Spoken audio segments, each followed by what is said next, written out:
svega 14 metara, gaz 0,7, brzina 40 čvorova, doseg 250 nautičkih milja, članova posade 2.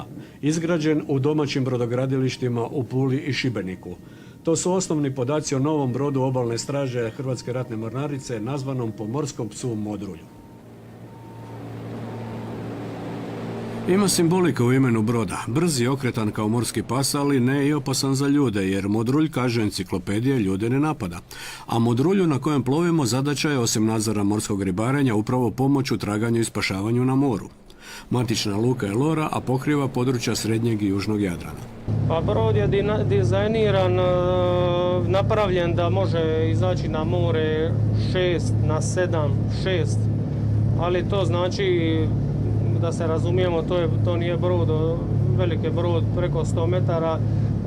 Na tome moru ovaj brod je, znači ako nas uvakti negdje na moru možemo se skloniti i doći u sigurnu luku, ali rad na tako velikome moru je nemoguć za ovakve i za veće brodove nego što je ovaj. Kad je bila primopredaja broda, znači prebaziranje broda iz Šibenika u luku Lora, bilo nam je more 4. Kad smo išli između valova, valovi su bili preko nadgrađa, slikovito, onda možete zamisliti kako je more 6. Opremljen je svom mogućom tehnikom, GPS-om, radarom, radiostanicama, autopilotom, kamerom koja nadzire rad dvaju motora, termovizijskom kamerom. No brod bez ljudi nije brod, koliko god dobar bio. Modrulj 2 u sigurnim je rukama zapovjednika Ivana i strojara Ante. Ovaj brod je specifičan po tome što zapovjednik broda i mornar, strojar na brodu, tako, kako bi rekli, morali bi skoro pa isto znanje imati. U slučaju da se, ne daj Bože, zapovjedniku broda nešto desi, preuzima, znači mornar, strojar. Privatan život trpi jer klasičnog radnog vremena nema, a tento su od 0 do 24, 365 dana u godini. Zapovjednik Ivan možda će i rođenje prvog djeteta dočekati negdje na moru, spašavajući život nekom unesrećenom ribaru ili pomorcu. Kako gospođa gleda na vaš posao i moguće višednevno izbivanje i u krajnjem slučaju određenu nesigurnost koju ovaj posao donosi? Pa kako gleda je, mislim,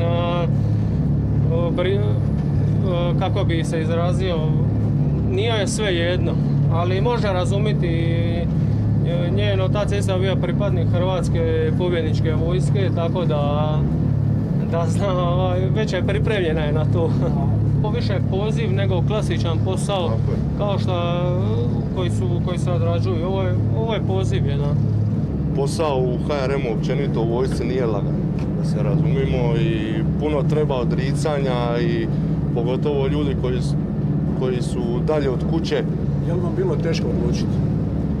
Pa nije. Prije svega to je radila i velika naša to ljubav prema domovini, domoljublje i ljubav prema ovome poslu, gdje se dosta možemo pomoći ljudima u nesreći, nadzirati naše more, čuvati naše zapravo blago naše države. Modrulj 2, reko smo, izgrađen je i opremljen u domaćim brodogradilištima i proizvod je domaće pameti. Spoj je modernih tehnologija i znanja i iskustva koja se na sreću prenose iz generacije na generaciju brodograditelja. Funkcionalan je, brz, jednostavnije ga je održavati u odnosu na veće naoružane brodove s više članova posade. Posebne predradnje za isplovljavanje, bilo redovito ili izvanredno, nisu potrebne. Motori se zagriju prije izlaska iz luke i vrlo brzo mogu dostići brzinu od 40 čvorova.